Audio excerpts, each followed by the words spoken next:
बिस्मिल्लाहिर्रहमानिर्रहीम अस्सलाम वालेकुम welcome back to another video. Primary and secondary health care department का रिजल्ट जो है वो 10 तारीख को आ गया था। उसके अलावा फिर जो डाटा एंट्री ऑपरेटर का स्किल टेस्ट होना है उसके हवाले से मैंने सुबह वीडियो बनाई थी जिसमें मैंने आपको बताया था कि स्किल टेस्ट की डेट भी आ चुकी है। तो आप लोगों ने रिज़ल्ट भी आप वेबसाइट से चेक कर सकते हैं। अगर किसी ने नहीं किया तो मैं वीडियो की डिस्क्रिप्शन के अंदर लिंक दे दूँगा, वहाँ से चेक कर लीजिएगा। उसके बाद आपके जो जिन्होंने डाटा एंट्री ऑपरेटर की पोस्ट के लिए अप्लाई किया था उनकी जो है वो स्किल टेस्ट की डेट भी आ चुकी है। तो वो 16 तारीख को है। उसकी भी आप रोल नंबर स्लिप का लिंक मैं दे दूँगा। अगर किसी ने डाउनलोड करनी है, किसी को मैसेज आया है उसने डाउनलोड करनी है तो वहाँ से डाउनलोड कर लीजिएगा। मैंने जो सुबह वीडियो अपलोड की उस पे काफ़ी सारे कमेंट्स आए रिगार्डिंग टाइपिंग टेस्ट। बहुत सारे लोगों की क्यूरीज़ जो थी वो मैं आप लोगों से एक-एक करके शेयर करता हूँ। सबसे पहले तो मेरिट के हवाले से लोग पूछ रहे हैं कि मेरिट क्या रहा। देखिए मेरिट जो है वो मैंने कमेंट्स के अंदर देखा, किसी ने कैंडिडेट ने ये कहा कि मेरे 50 नंबर है, मुझे मैसेज आया है टाइपिंग टेस्ट के लिए। किसी ने कहा मेरे 57 मार्क्स हैं लेकिन मुझे टाइपिंग टेस्ट के लिए मैसेज नहीं आया। तो इसका मतलब ये है कि हर टीएचक्यू का जो मेरिट है वो अलग से बना है, किसी का कम किसी का ज़्यादा। तो इस तरह से हर टीएचक्यू का डिफरेंट मेरिट है। तो ये आइडिया लगाना ज़रा मुश्किल है कि आपके टीएचक्यू का कितना मेरिट रहा होगा। इसके अलावा नेक्स्ट हम बात करते हैं जी, जिनको टाइपिंग टेस्ट का मैसेज आ गया। सबसे पहले तो मुबारकबाद, आप लोगों ने टाइपिंग टेस्ट के लिए जाना है। तो एक व्यूअर ने ये भी पूछा हुआ था कि टाइपिंग टेस्ट के लिए हमने क्या-क्या चीज़ें साथ लेके जानी है। तो आपने वही सिंपल रोल नंबर स्लिप अपनी डाउनलोड कर लेनी है। उसके अलावा अपना एनआईसी जो है वो साथ लेके जाना है। बाकी डॉक्यूमेंट्स किसी की ज़रूरत नहीं होती, ना आपके पास कोई कंप्यूटर सर्टिफिकेट होने की ज़रूरत है। सिर्फ आपने प्रैक्टिकली अपनी स्पीड वहाँ पे प्रूव करनी है, कोई सर्टिफिकेट वहाँ पे ले जाने की ज़रूरत नहीं है। अलबत्ता जो डॉक्यूमेंट्स हैं उनकी इंटरव्यू में आपको ज़रूरत पड़ेगी। बाकी आपने रोल नंबर स्लिप जब डाउनलोड करनी है तो उसके ऊपर इंस्ट्रक्शंस बड़ी वाज़ेह तौर पे लिखी होती हैं, वो आपने देख लेनी है, उसके अंदर क्या-क्या चीज़ें आपके पास लिखी हुई हैं। नेक्स्ट फिर हम आ जाते हैं टाइपिंग टेस्ट के हवाले से। एक क्वेश्चन ये था कि टाइपिंग स्पीड कितनी रिक्वायर्ड है। तो 30 वर्ड्स पर मिनट जो है वो टाइपिंग स्पीड रिक्वायर्ड है डाटा एंट्री ऑपरेटर के लिए। उसके साथ एमएस ऑफिस के अंदर MS Word, MS Excel, PowerPoint के अंदर प्रोफिशिएंसी भी रिक्वायर्ड है। तो एक क्वेश्चन ये भी था कि सिर्फ टाइपिंग टेस्ट होगा या प्रोफिशिएंसी टेस्ट होगा। इस चीज़ का मैं आपको क्लियर कर दूं, मेरी एक शख्स से बात भी हुई, कैंडिडेट वो हमारे चैनल के व्यूअर ही हैं। तो मैंने उनसे कंफर्म किया क्योंकि इमिग्रेशन एंड पासपोर्ट ऑफिस का डाटा एंट्री ऑपरेटर का उन्होंने एनटीएस के थ्रू टाइपिंग टेस्ट दिया था और उनकी सिलेक्शन भी हुई है। मैंने उनसे पूछा तो उन्होंने कहा कि एनटीएस जो है वो सिर्फ टाइपिंग टेस्ट लेता है, प्रोफिशिएंसी टेस्ट नहीं होता। अब वहाँ पे प्रोफिशिएंसी या प्रोफिशिएंट लिखने का मतलब ये है कि हो सकता है आपसे इंटरव्यू में क्वेश्चनिंग जो हो उसमें शायद आपसे एमएस ऑफिस से रिलेटेड पूछ लिया जाए, सिर्फ यही देखने के लिए कि आपको कितनी नो हाउ है एमएस ऑफिस की।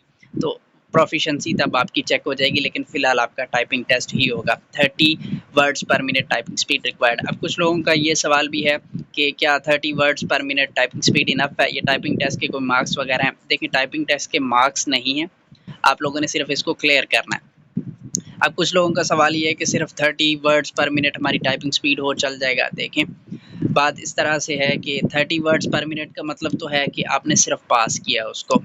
अब कुछ कैंडिडेट्स होंगे जिनकी इनसे ज़्यादा भी होगी, तो मेरे हिसाब से अगर एक बंदे की 30 वर्ड्स पर मिनट आई है, एक की 35 वर्ड्स पर मिनट आई है, एक की 37 वर्ड्स पर मिनट आई है, तो ज़ाहिरी बात है हो सकता है, मुझे नहीं पता कि क्या करेंगे, लेकिन हो सकता है कि वो टाइपिंग स्पीड में भी ज़्यादा स्पीड वालों को प्रेफर करें इंटरव्यू के लिए। तो आप जितनी मैक्सिमम स्पीड अचीव कर सकते हैं आप उतनी परफॉर्म करें।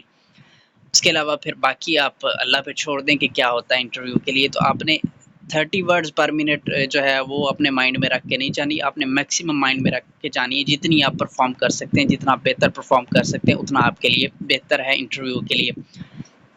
एक तो ये हो गया। फिर नेक्स्ट जनाब क्वेश्चंस हैं जी टाइपिंग टेस्ट से रिलेटेड कि किस तरह से होगा, किस सॉफ्टवेयर पे होगा। तो मेरी जो मैं कैंडिडेट का आपसे ज़िक्र कर रहा था, मेरी उन्हीं से बात हुई तो उन्होंने बताया कि जो एनटीएस का जो टाइपिंग टेस्ट होता है वो आपको पैराग्राफ एक दिया जाता है। वो पैराग्राफ 4 टू 5 लाइन्स का हो सकता है, छोटा-सा पैराग्राफ होगा। टाइम आपको कितना दिया जाएगा? टाइम आपके पास 3 से 5 मिनट हो सकते हैं, वो डिपेंड करता है कि पैराग्राफ कितना बड़ा है या कितना छोटा है। 3 से 5 मिनट का आपके पास टाइम हो सकता है।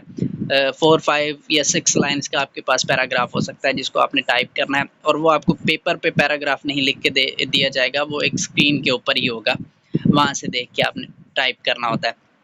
और बात ये है कि सॉफ्टवेयर कौन-सा यूज़ होता है। देखिए मैंने उनसे पूछा तो उन्होंने ये कहा कि टाइपिंग मास्टर पे नहीं होता, को एनटीएस का अपना कोई सॉफ्टवेयर है जिस पे वो टाइपिंग टेस्ट कंडक्ट करते हैं, क्योंकि टाइपिंग जो मास्टर है ना, उस पे जब आप टाइपिंग कर रहे होते हैं, जहाँ पे आप गलत टाइप करते हैं ना, वहाँ पे आपको वो हाईलाइट कर देता है कि यहाँ पे आपने गलत टाइप कर दिया। लेकिन एनटीएस जिस सॉफ्टवेयर के ऊपर आपका टाइपिंग टेस्ट कंडक्ट करेगा, वहाँ पे वो गलतियों को हाईलाइट नहीं करता, यानी आपको वो ये नहीं बता रहा होता ड्यूरिंग द टेस्ट कि यहाँ पे आपने गलत कर लिया कि आप उसको ठीक कर लें, ऐसा नहीं होता। वो सॉफ्टवेयर कुछ इस तरह से है कि उस पे आप टाइप करते जाएँगे, वो कहीं भी आपको हाईलाइट नहीं करेगा कि आपने यहाँ पे गलत टाइप किया। तो इस तरह का वो सॉफ्टवेयर होता है, तो ये चीज़ ज़हन में रख लें। ये थे आप लोगों के सवाल रिगार्डिंग टाइपिंग टेस्ट। मैंने तकरीबन सभी जो क्वेश्चन थे आपके, उनको एड्रेस करने की कोशिश की। अगर कोई रह गया हो तो मज़ीद कमेंट्स में पूछ लीजिएगा। बाकी रही बात इंटरव्यूज़ की, तो इंटरव्यूज़ जो हैं वो डाटा एंट्री ऑपरेटर का टाइपिंग टेस्ट कंडक्ट होने के बाद सारी की सारी पोस्ट जो भी हैं, एडमिन ऑफिसर है, असिस्टेंट एडमिन ऑफिसर है, क्वालिटी एश्योरेंस है, वगैरह-वगैरह जितनी भी सारी पोस्ट हैं, उन सब के इंटरव्यूज़ जो हैं वो इकट्ठे शुरू होने, हो सकता है वो मुहर्रम से पहले शुरू हो जाए, वरना फिर इंशाल्लाह अगस्त के फर्स्ट वीक से ये शुरू हो जाएँगे। वो जैसे ही अपडेट होती है वो आपसे ज़रूर शेयर करेंगे। बाकी अगर आपका टाइपिंग टेस्ट के हवाले से कोई क्वेश्चन है तो वो कमेंट्स के अंदर पूछ लीजिएगा। मिलते हैं इंशाल्लाह आपसे नेक्स्ट वीडियो में।